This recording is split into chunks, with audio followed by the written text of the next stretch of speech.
Hi everyone. Today we are going to study topic from psychiatric. Psychiatry एक बहुत ही interesting subject है. इसको हम बहुत स्टार्टिंग से पढ़ेंगे और एंड तक लेके जाएंगे और काफ़ी अच्छी अच्छी चीज़ें इसमें हम सीखेंगे. तो हमारा फर्स्ट टॉपिक जो है वो है classification of mental disorders. Classification of mental disorders क्या होता है हमारा, उसके बारे में हम बात करेंगे. क्लासिफिकेशन, तो मेंटल डिसऑर्डर को ब्रॉडली 2 टाइप्स में क्लासिफाई किया गया है. अगर ये एग्जाम में क्वेश्चन पूछा जाता है तो we have to write this classification only. You will definitely score very good marks. और ये एमसीक्यू क्वेश्चंस में भी पूछा जाता है. ठीक है, नीट पीजी में, नॉरसेट वगैरह में, हर जगह ये सब पूछा जाता है. ठीक है, तो क्लासिफिकेशन ऑफ मेंटल डिसऑर्डर की बात करें तो ये 2 टाइप्स में डिवाइड किया गया है. DSM-5, ICD-11. ठीक है, हाँ. तो जैसे कि diagnostic and statistical manual 5, DSM का मतलब क्या होता है? Diagnostic and statistical manual 5. ठीक है, ये इसका मतलब होता है. आईसीडी, आईसीडी का मतलब क्या होता है? International classification of disease 11. International classification of disease 11, ये 11th एडिशन है और डीएसएम का 5th एडिशन है. ठीक है, तो ये क्या लिखा गया है? डीएसएम और आईसीडी. तो 2 क्लासिफिकेशन है मेंटल हेल्थ डिसऑर्डर्स के. मेंटल डिसऑर्डर्स के 2 क्लासिफिकेशन कौन से हैं? एक तो है डीएसएम, दूसरा है ICD-11. ठीक है, आई होप समझ में आ रहा होगा अच्छे से, कोई दिक्कत नहीं हो रही होगी. ठीक है, तो बात करते हैं डायग्नोस्टिक एंड स्टेटिस्टिकल मैनुअल 5 और इंटरनेशनल क्लासिफिकेशन ऑफ डिजीज 11 में क्या क्या डिफरेंस है. तो सबसे पहला डिफरेंस है ये किसने बनाया है, किसने इसको फॉर्म किया है. तो फॉर्मुलेटेड बॉडी, DSM-5 की फॉर्मुलेटेड बॉडी है American psychiatric association, APA, American psychiatric association. और ICD की जो बॉडी है, फॉर्मुलेटेड बॉडी है, वो WHO है, वर्ल्ड हेल्थ ऑर्गेनाइजेशन. तो classification of mental health, mental disorders की हम बात कर रहे हैं तो 2 टाइप्स के होते हैं, DSM-5, ICD-11. DSM होता है diagnostic and statistical manual 5, ICD होता है international classification of diseases 11. DSM-5 American psychiatric association ने फॉर्मुलेटेड किया है और ICD-11 WHO ने बनाया है. ठीक है, अब बात करते हैं डिसऑर्डर्स कवर्ड, क्या क्या इनके अंदर कवर्ड होता है. तो DSM-5 के अंदर मेनली साइकेट्रिक डिसऑर्डर्स कवर होते हैं हमारे. ठीक है, और ICD-11 के अंदर हमारी ऑल डिजीजेस, इसके अंदर साइकेट्रिक डिसऑर्डर्स के अलावा भी अदर डिजीजेस भी कवर्ड होती हैं. ठीक है, तो जो ये हमारा DSM-5 है ये मेनली साइकेट्रिक इलनेसेस के लिए काम में लिया जाता है, और जो ICD-11 है वो हमारा अदर डिसऑर्डर्स के लिए भी काम में लिया जाता है. ठीक है, तो अब कहाँ कहाँ पे DSM-5 चलता है, ICD-11 कहाँ पे चलता है. तो DSM-5 मेनली अमेरिकन जो सोसाइटी है वो फॉलो करती है. ठीक है, अमेरिका में फॉलो किया जाता है, but ICD all over the world किया जाता है. इंडिया में भी ICD फॉलो किया जाता है. ठीक है, अब हम ICD-11 को डिटेल में पढ़ेंगे. ICD-11 क्या होता है, ठीक है, इसके बारे में हम अच्छे से डिटेल में पढ़ेंगे. तो the ICD-11 is the latest classification system developed by WHO, is the latest classification system developed by WHO. ये क्यों यूज किया जाता है? It is use to identify, classify, record and report all diseases, injuries, health conditions world wide. ठीक है, तो ये क्या है हमारा, इसमें क्या किया जाता है ना, ऑल डिजीजेस रिपोर्ट किया जाता है, ऑल डिजीजेस. ठीक है, इसमें ये नहीं है कि सिंगल डिजीज के बारे में हम बात कर रहे हैं, इसमें क्या है, हम सभी डिजीजेस के बारे में बात कर रहे हैं. तो दोबारा से एक बार हम रिवाइज करते हैं. The ICD-11 is the latest classification system developed by WHO. It is used to identify, classify, record and report all diseases, injuries and health conditions worldwide. ठीक है, अब ये इफेक्टिव कब हुआ था? ICD-11 मैंने बताया ना, ये 11th एडिशन है, इससे पहले भी कई एडिशंस आ चुके हैं. तो ये इफेक्टिव हुआ था 1 जनवरी 2022. अगर थ्योरी क्वेश्चन आता है you have to write this कि ये इफेक्टिव कब हुआ था. ठीक है, हो सकता है कि MCQ में भी पूछ लिया जाए. अब ऑब्जेक्टिव्स की बात करें हम ICD के, तो इसके ऑब्जेक्टिव क्या है? To classify all diseases uniformly, world wide एक डिजीज को एक ही तरीके से देखा जाए, इस चीज को क्लासीफाई करता है ये. टू इम्प्रूव डायग्नोसिस और ट्रीटमेंट. ठीक है, to maintain health records world wide. हमारे इधर हम मान लीजिए अमेरिका में कोई दूसरा बीमारी हो रहा है, वही बीमारी इंडिया में भी हो रहा है, या इंडिया में कोई दूसरा बीमारी हो रहा है, मतलब डिफरेंट डिफरेंट टाइप की बीमारी डिफरेंट डिफरेंट कंट्रीज में हो रही हैं, तो उनका रिकॉर्ड होना चाहिए ना हमारा कि इस कंट्री में ये बीमारी हो रही है, उस कंट्री में ये बीमारी हो रही है, तो इस टाइप से। Okay, to collect national and international health statistic. कितने लोगों को, मान लीजिए डिप्रेशन है, तो कितने लोगों को इंडिया में डिप्रेशन है, कितने लोगों को अमेरिका में डिप्रेशन है, तो ये एक स्टैटिस्टिकल डाटा है, ठीक है। To support research and public health planning. Okay, to improve communication among health care professional. अब ऑल ओवर वर्ल्ड में different different health care professional है, अब अगर उनको आपस में एक कॉमन हेल्थ प्रोग्राम के बारे में डिस्कस करना है, तो हाउ दे डिस्कस। अगर उनके मेडिकल टर्मिनोलॉजी सेम होंगे तभी तो वो डिस्कस कर पाएंगे। अगर उस बीमारी को उधर किसी और चीज से जाना जाता है, इसको इधर किसी और चीज से, तो वो कम्युनिकेट ही अच्छे से नहीं कर पाएंगे। तो improve communication among health care professional, ये कोड्स वगैरह डिसाइड करते हैं, एक कॉमन लैंग्वेज देते हैं जिससे कि अच्छे से डिस्कशन हो सके, ठीक है। ये इसके ऑब्जेक्टिव्स थे। अब बात करते हैं फीचर्स ऑफ ICD-11। तो ये डिजिटल है, ऑनलाइन क्लासिफिकेशन है, cover all diseases and health condition, मैंने बताया। इजी कोडिंग सिस्टम है, सबसे मेन बात, वर्ल्ड वाइड यूज किया जाता है, updated according to modern medical knowledge. Okay, includes new diseases and revise diagnostic criteria. अब इसके अंदर क्या क्या आता है हम बात करेंगे। ओके, तो इसके अंदर आता है मतलब ये 21 हमारा जो मेजर कैटेगरीज हैं ICD-11 के अंदर, ये हमें याद करनी है, ठीक है। ये सारी की सारी साइकेट्री से रिलेटेड है, मेंटल हेल्थ से रिलेटेड है। ओके, हमने यहाँ पे, मैंने बोला था स्टार्टिंग में कि यहाँ पे हम सारी की सारी डिजीजेस को कवर करते हैं, ऑल डिजीजेस को कवर करते हैं। तो फिर क्यों हम यहाँ पर सिर्फ और सिर्फ, क्योंकि हम यहाँ पे साइकेट्री पढ़ रहे हैं, तो साइकेट्री के अंदर क्या होता है ना कि हमें मेंटल हेल्थ के ऊपर ध्यान देना है, तो साइकेट्रिक डिजीजेस के बारे में हम ज़्यादा पढ़ेंगे। तो ये जो मेजर कैटेगरीज हैं 21, ये सारी की सारी साइकेट्रिक इलनेसेस से रिलेटेड है, तो हमको ये याद करना पड़ेगा। और ये थ्योरी एग्जाम में आता है, ऐसे का ऐसा लिखना होता है, इसको हमें लर्न करना पड़ेगा। इसके बारे में मैं आगे आपको अच्छे से बताऊंगी, ट्रिक्स के साथ इनको मैं अच्छे से समझाऊंगी, तो इजीली आपको लर्न हो जाएगा, ठीक है। याद करना पड़ेगा, 2-3 बार लिख के देख लीजिएगा। तो अभी हम चलते हैं DSM-5 के ऊपर। DSM-5 क्या होता है? The DSM-5 is a manual used for the diagnosis and classification of mental disorder. DSM-5 specifically mental disorders के बारे में बात करता है, और ICD-11 ऑल इलनेसेस के बारे में बात करता है। Developed by APA, published in 2013, और 2022 में पब्लिश किया गया था ICD-11, ठीक है। करंट अपडेटेड वर्जन है इसका DSM-5 TR। TR का मतलब है टेक्स्ट रिवीजन 2022। जो है DSM-5 TR है, TR का मतलब होता है टेक्स्ट रिवीजन, जो कि 2022 में दोबारा से अपडेट किया गया था, ठीक है। पर्पस की बात करें तो to provide standard diagnostic criteria for mental disorder all over the world. एक स्टैंडर्डाइज डायग्नोस्टिक क्राइटेरिया बना देना है मेंटल डिसऑर्डर्स के लिए। इसके लिए भी एक बॉक्स है कि कितने मेंटल डिसऑर्डर इसके अंदर हम कवर करते हैं, ठीक है। इसके बारे में मैं आगे डिटेल में बताऊंगी। 20 इसके अंदर है, ICD-11 के अंदर 21 थे। तो अब करते हैं हम अपना स्टार्टिंग मेन, जो हमें एग्जाम में लिखना है और जिसको लर्न करने में बहुत ही डिफिकल्टी होती है, मैं इसको बहुत ईजी वे में आपको समझाऊंगी, ठीक है। तो मेजर कैटेगरीज ICD-11 की हम बात कर रहे हैं यहाँ पे। तो जैसे कि सबसे पहला है neuro developmental disorder. Neuro developmental disorder का मतलब है brain does not develop normally. Neuro developmental मतलब ब्रेन को डेवलप्ड होने का डिसऑर्डर, अच्छे से डेवलप नहीं हो गया, जैसे चाइल्ड विद ऑटिज्म, ठीक है। अच्छे से ध्यान से समझते रहिएगा। अगर कोई भी डाउट लगता है तो कमेंट सेक्शन में जरूर बताइएगा, ठीक है। मैं अपना पूरा बेस्ट दूंगी, फिर भी अगर कोई डाउट है तो प्लीज बताइएगा। दूसरा है सिजोफ्रेनिया और other primary psychotic disorder. Person loses touch with reality, मतलब पर्सन को लगता है वो एक अलग ही दुनिया में जी रहा है, उसको रियल लाइफ का कुछ नहीं समझ आता।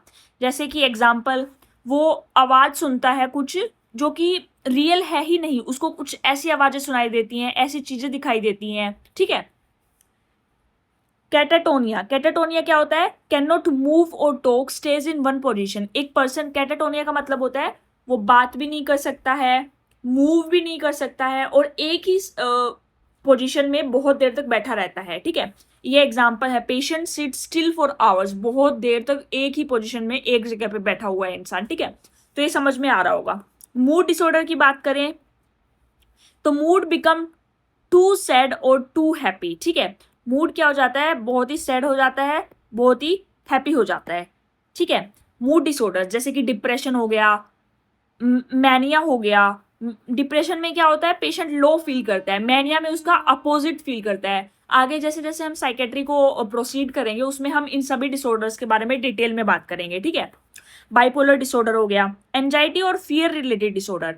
एंजाइटी और फियर मतलब एक्सेसिव फियर और वरी, उसको कुछ ज्यादा ही चिंता होती है। नॉर्मल पर्सन तो नॉर्मल रहता है पर उसको इतनी ज्यादा चिंता होती है कि कई बार तो उसकी तबीयत बिगड़ जाती है, जैसे कि fear before exam, panic attack आना, ठीक है, ये सब। अब 6th वन की बात करते हैं तो है obsessive compulsive disorder, OCD. OCD ये तो बहुत एक repeated thoughts and repeated actions, ठीक है।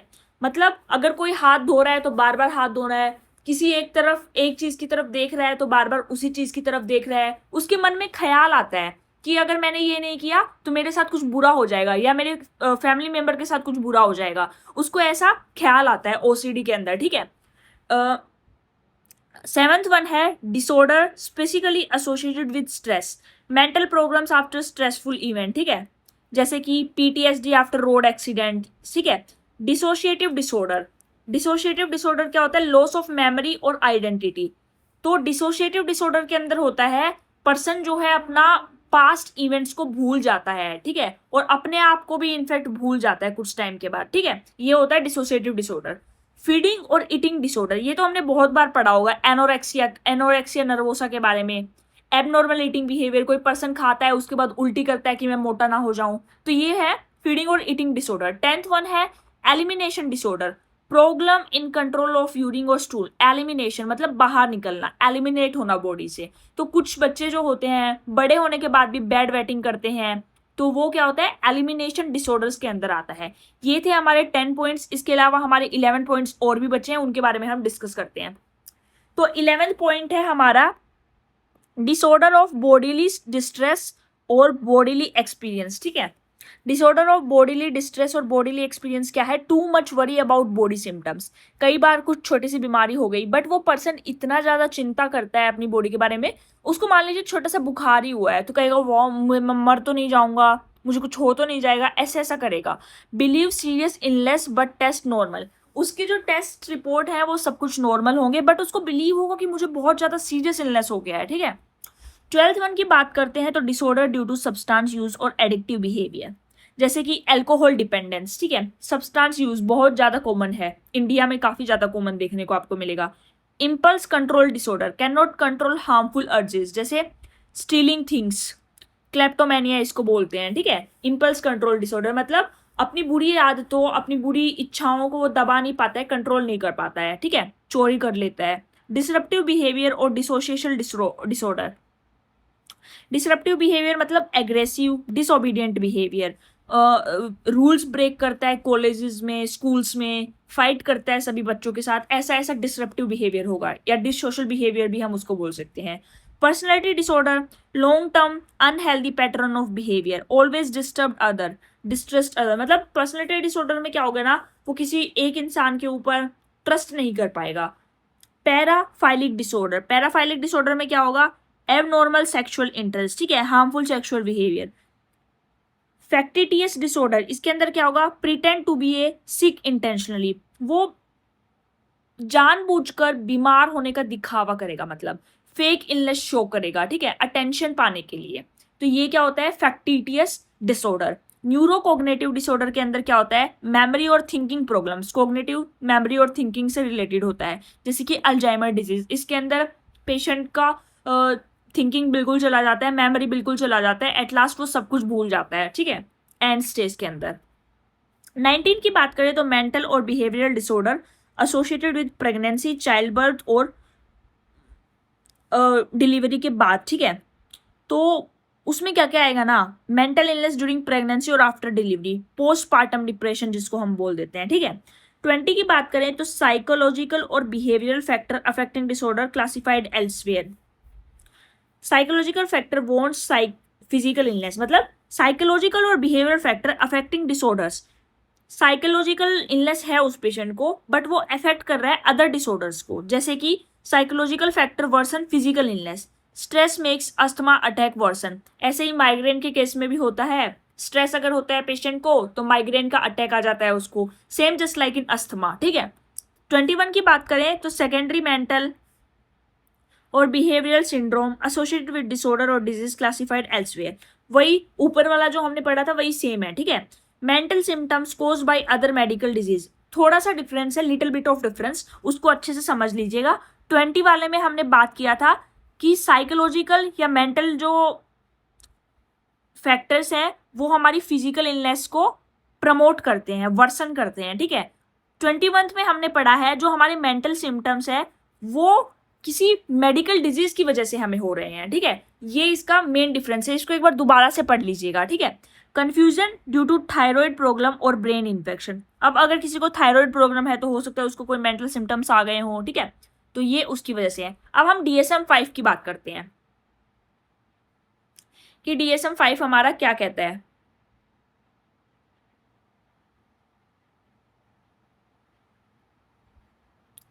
अच्छे से इसको हम पढ़ेंगे। तो DSM-5 की अगर हम बात करें, एक मिनट रुकिए,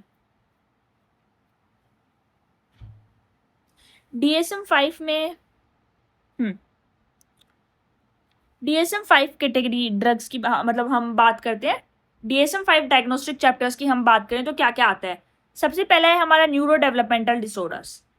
इसका मीनिंग है brain does not develop normally from childhood, neuro developmental, a child with autism और ADHD। ठीक है, वही सेम है schizophrenia, spectrum and other psychotic disorder, person loses touch with reality, कुछ कुछ सुनाई देता है उसको।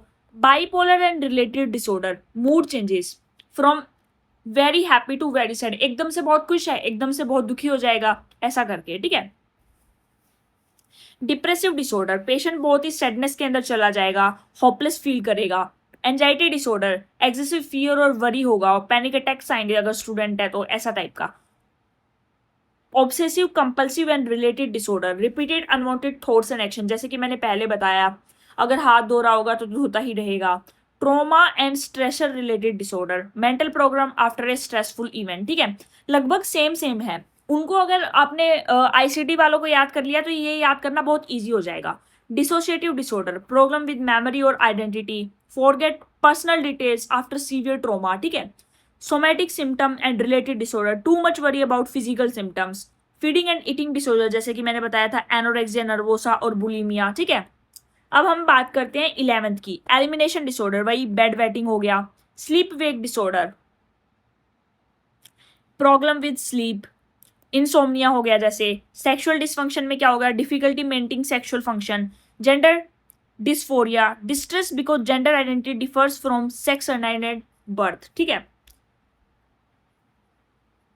अपन जेंडर डिस्फोरिया बहुत सारे लोगों में देखा जाता है, जैसे कि एक पर्सन है उसके जेनेटेलिया मेल जेनेटेलिया है बट वो अपने आप को फीमेल समझता है। ठीक है, जस्ट लाइक दिस, ये एक एग्जाम्पल था जेंडर डिस्फोरिया का। ठीक है, वही है मतलब ये a person feel distress related to their gender identity. Okay, disruptive impulse control and conductive disorder, a child fights lies and damage property. Substance related addictive disorder, जैसे कि अल्कोहल डिपेंडेंस हो गया। न्यूरोकॉग्निटिव डिसऑर्डर में memory और thinking होगा, जैसे Alzheimer हो गया। पर्सनैलिटी डिसऑर्डर में क्या होगा, a person always distrust others, personality disorder में दूसरे के ऊपर बिलीव ही नहीं होता है हमको। पैराफाइलिक डिसऑर्डर में क्या होगा, persistent abnormal sexual interest causing distress और हार्म। तो इसमें क्या होता है ना, हार्मफुल इनएप्रोप्रिएट सेक्सुअल बिहेवियर एक पर्सन शो करता है। Other mental disorder and additional condition में क्या होगा, mental condition that do not fit above categories और नीड फर्दर इवेल्युएशन। ठीक है, unspecified mental disorder diagnose temporary, accidentally diagnose जो मेंटल इलनेसेस होती हैं उनके बारे में है ये सब। ठीक है, तो ये हमारा एक छोटा सा टॉपिक था, आई होप समझ में आए। तो प्लीज़ एक काम कीजिएगा, अगर मुझे वीडियो में कुछ इंप्रूवमेंट लाने हैं तो प्लीज़ फीडबैक दीजिएगा कमेंट सेक्शन में, मैं ज़रूर इंप्रूव करूँगी नेक्स्ट वीडियो में। ठीक है, आई होप ये क्लियर होगा बहुत अच्छे से। कोई भी डाउट है तो please ask in the comment section. Thank you so much.